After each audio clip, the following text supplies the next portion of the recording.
Oh, hi everyone. This is Vlad Rios, and I am here with my friend and adult entertainer, Scott Reynolds. Remember, we're doing the Presto Lopez Show season 24. Scott Reynolds happens to be an adult entertainer, but also a writer. So tell me a little bit about that. But more specifically, I wrote plays, or still do, but not as much as I used to. I've been writing plays since, the first one was actually produced in '74 Wow. at La Mama. And, La Mama, where is La Mama? well, here it's in the East Village, Okay. but in Los Angeles, they set up a Los Angeles company. Okay. And we opened at the Pilgrimage Theater in 1974. No, 1973. And then the year after, I was in Robert Patrick's acting group, and I wrote a little 10-minute cartoon, and that was the first one that was presented. And what was the name of the cartoon? The Hero of the Jungle. The Hero of the Jungle. So I have to look at my script because it's like I go all over the places if I don't focus. So now you started writing around 1973 in California, Mm-hmm. correct? Okay, but now you live in New York. Right. You live in New York. All right.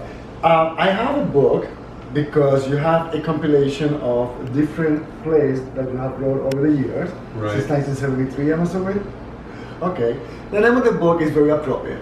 It's called The Cat Machine. Tell me about the Cat Machine book.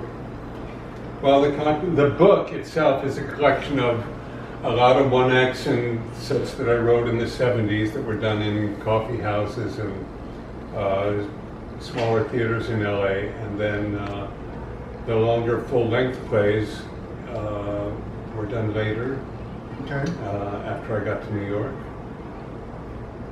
So, out of all the plays that you have written in this book, any of them have been produced and have been, All of them. All of them. All of them. I have only one play that I actually wrote that was never produced, but it wasn't ready to be performed.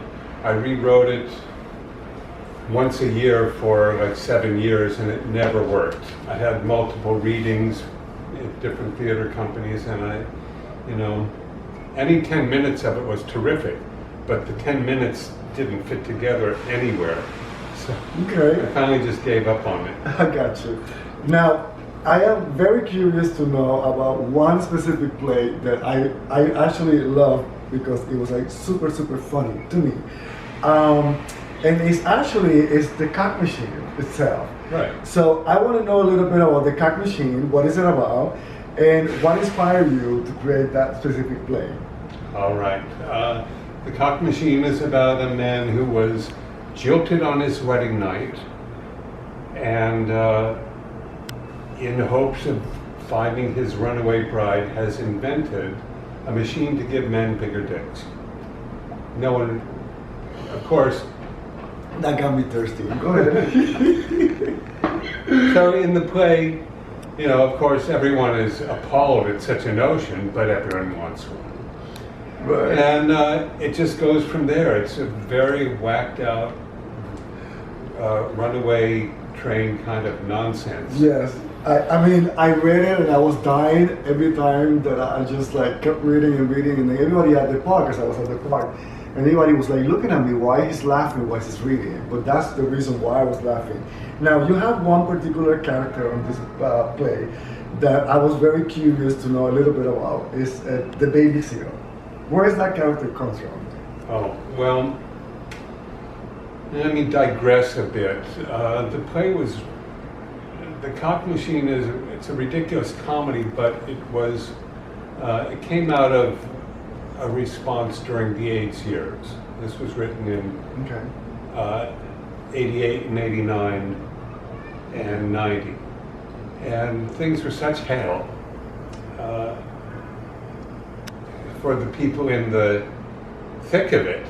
But in the meanwhile, the outside responses to AIDS, one example, Hollywood's response to AIDS. We're not going to allow kissing in any more movies.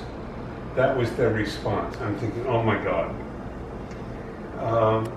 So it just seemed to be a world of no reason. We were, I was in ACT UP and we were very focused on getting medicines, and in the meantime, the rest of the planet is becoming dick paranoid. It's like, oh, men are the enemy, dicks are the enemy, dicks are bad. Okay. And they're not bad. and most of the time. And you asked about the baby seals. Yes. This goes way apart from the story of the play, but in the course of the play, while the man is laboring to get his machine on the market and outselling his product beyond production, his adversaries are a group called the Women Against Fur, who are fur activists, animal rights activists, which in the real world, animal rights activism, I understand, and within boundaries, not a bad thing. But to have the animal rights activists protesting against gay memorials because they used to let off balloons, you would write your name on someone's balloon, someone's name on a balloon, and let it go, and would throw it off, and they're saying, it's going out of the ocean and you're killing our fish. Okay. And I'm thinking, oh my God, get a grip. Yeah, what's next? Yeah. So that's where the baby seal entered, and the baby seal actually has no real, he's his own little story. Yes. Lost in, he had nothing to do with the cock machine, he had nothing to do with the main characters, but it's just this wandering person trying to find a meaning out of life in the middle of all this nonsense. Okay. I mean, I really enjoyed that so much that it was cracking me up throughout my reading. Now, I want to know, or we want to know, is there anything else that you're working on at the present time? Well, it's been a while since I've completed a play. I've been writing partial plays for quite a while, but the one I'm focused on now, it's called Dirty Jokes. And Dirty Jokes is a story of a man's life from birth, adolescence, adult life, aged life, to death, and into the beyond, told in nothing but dirty jokes. Okay. Because I just feel sometimes, especially these days, that's about what it adds up to. I mean, it's all a dirty joke right now. Oh yes, and we all have to laugh. I mean, that's really, with the circumstances right now, it's best to laugh about things that take things too seriously right now. Mm-hmm. That's what I think. Now, I forgot to ask you, from your collection of the cock machine, I like the cock machine itself. Any other play that you like the most out of the collection, or? There are two, but I'll just mention one, Okay. and it's full length. It was a play that was produced downtown at Theater for the New City in 2006, and it's called An Ivar Memoir, and it's a memory play. In the 70s, in the late 70s, 77 and 8, 2 years, I worked at a bottom of the barrel burlesque theater in Hollywood. Okay.